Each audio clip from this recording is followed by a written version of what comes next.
And you're looking live at the Seneca Falls Canal Harbor in downtown Seneca Falls, New York, where it's a fantastically beautiful day here in the Finger Lakes with temperatures into the 50s. As you can see, people strolling along the Canal Harbor. It looks like spring is finally here. I'm Jim Sinacropi here inside the FingerLakes1.com studios, and I should mention that unfortunately spring is not here. A winter storm is set to drop up to a foot or more on the Finger Lakes region tomorrow and into Thursday, and then it's going to be followed by bitter cold temperatures. And here to let us know what we can expect from this event is Finger Lakes 1 staff meteorologist Drew Montreuil. Drew, how you doing? I'm doing good. How about you, Jim? Well, I was getting ready to dust off the golf clubs and maybe do some yard work this weekend, but that apparently is not going to happen. Why don't you give us a little timeline on when all this is going to get started here over the next 24 hours? Okay. Well, what's happening is there's a low pressure, it's over Oklahoma right now, and it's developing. It's going to quickly move east over the next 24 to 48 hours. We actually will start to see a little bit of precipitation overnight tonight, well out ahead of the main storm. Just some different things combining in the atmosphere to make it right for the precipitation. That'll probably mostly be rain, maybe a little bit of snow or sleet mixing in. Mm-hmm. That'll last from midnight into the early morning hours. Not very much to worry about at all. Once we get to mid-late morning on Wednesday, that's when the storm really starts to pick up, and then it kind of peaks in intensity Wednesday afternoon and Wednesday evening before tapering off. But then the snow showers and blowing snow is going to be with us right through most of Thursday. So even if it's not actively snowing from the storm anymore, it'll still be pretty nasty out with the blowing snow. Now, I've talked to some people over the past couple of days, and they say, oh, we're only going to get a couple inches, or, it's almost hard to believe that we're going to get this amount of snow, maybe one of the bigger snowstorms of the whole winter, when it's been so nice out the past couple of days. What's your confidence that this is going to actually materialize into, maybe a foot or more for the northern parts of the Finger Lakes at least? Well, I've actually been watching this on the models for over a week now, and usually, once we're anything beyond 5, 6, 7 days, I look at it with a lot of skepticism. But the models have been pretty consistent in showing this.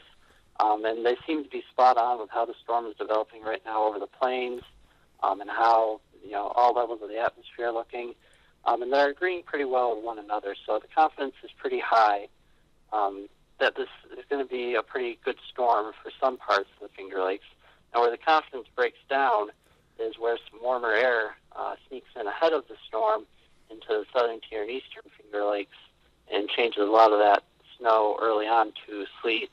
Maybe some freezing rain, just plain rain. So where exactly that line sets up is the real question, and that's where the confidence is breaking down right now. Well, when looking at the snow map that you posted at the Weather Center earlier this afternoon, it does show that there is, the further north you get, the more snow we're going to get. The further south you get, the more chance it's going to be more freezing rain or sleet or even straight rain. Do you see that line right now? That line of snow and sleet is around the Ithaca area. First of all, as the day goes on, is it all going to turn to snow, even for people in the southern Finger Lakes, or do you anticipate that the southern tier will get more rain than snow?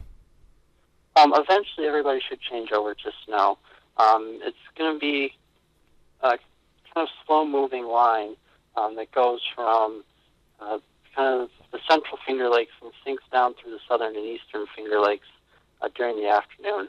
Now, once this line comes through, you'll know it because it'll be probably a little drastic change from a mix of precipitation where you don't really know what's going on to I expect probably some big, really big flakes that start coming down really hard.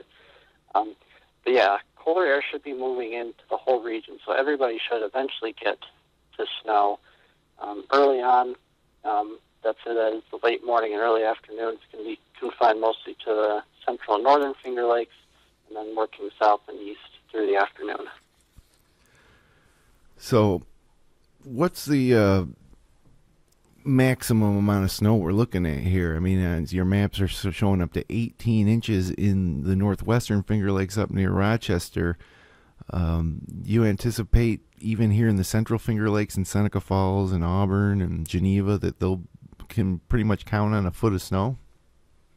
Well, for a lot of Geneva, Auburn, that area, I've got a lot of that area in 6 to 12 inches right now, and I'm probably going to hold that pretty steady.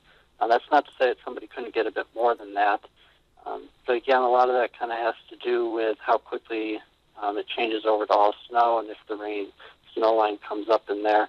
But I do expect probably a lot of those areas will end up on the upper edge of that 6 to 12 inches.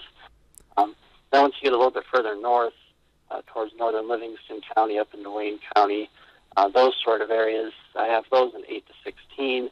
The precipitation should be a bit heavier there. There's not concerns about any sort of sleet or rain mixing in, so it should be all snow the entire time. That's why those areas are a little bit higher and probably a good bet on getting a foot. And then up by Rochester, I have those areas in a higher amount, 10 to 18 inches on my map because of lake effect from Lake Ontario that could actually enhance the snow. But to be completely honest, I wouldn't be surprised if somebody up there gets around 2 feet from this. Looking back on a storm we had January 1st, 2nd, and 3rd, took a very similar path to the storm we got, the storm we're getting now, excuse me. A lot of the area kind of got like generally 6 to 9 inches, but in that area around Rochester, they got more like 12 to 18. So pretty much double the amount of snow everywhere else got. So that's why I'm thinking somebody up there could get close to 2 feet. So as far as an impact on travel and school closings, tomorrow morning, is this freezing rain sleet going to be enough to maybe keep some kids home from school, or even the threat maybe of the snow later in the day? Or is this going to be maybe a thing where they cancel evening activities and maybe let out early? What's travel going to be like tomorrow morning? Tomorrow morning is probably mostly going to be fine. The precipitation that is in the area around 7, 8 in the morning is going to be very light. A lot of it will be kind of a rain-snow mix, probably more just snow further north and west. But again, it's going to be very light, and we're not expecting anything more than an inch or so through 8 or 9 o'clock in the morning. And that's going to be kind of the tricky part for the schools is the morning commute looks fine, but the afternoon commute looks really very bad. Between 10 a.m. and 2 p.m., right as we get towards dismissal time for the schools, some areas could already have 4, 5, 6 inches of snow on the ground. It could be coming down at 1 to 2 inches an hour. There could even be some thunder in with some of the snow. So it's going to be a hard call for a lot of the superintendents, weighing the fact that it'll be okay in the morning and trying to time the heavy snow in the afternoon.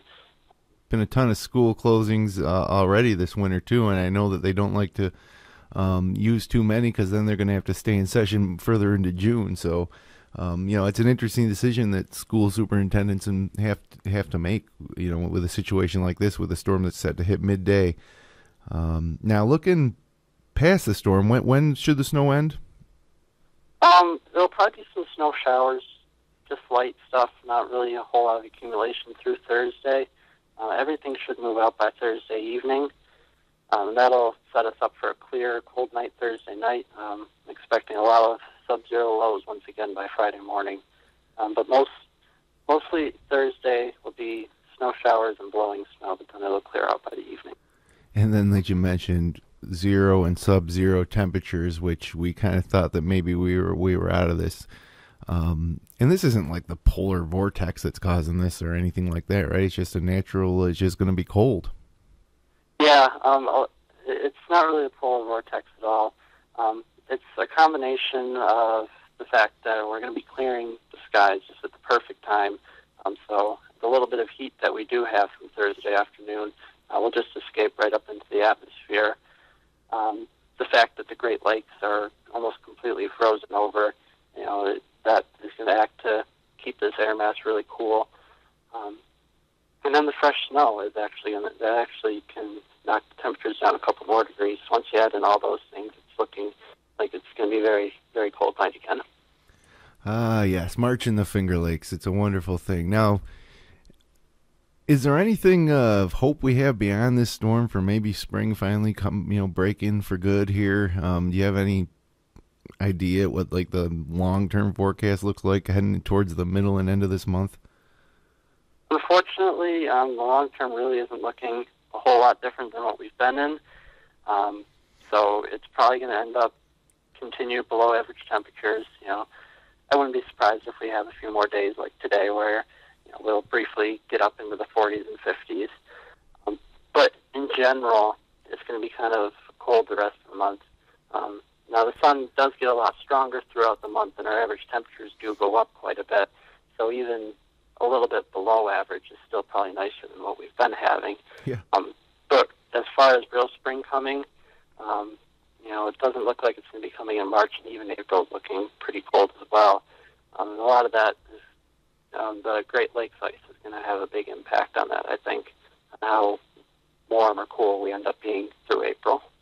Oh, just because there's so much ice on those lakes, so it's almost like lake effect cold coming across there when the wind blows out of the northwest or north. Is that what you're saying? Yeah, it's pretty much exactly what I'm saying.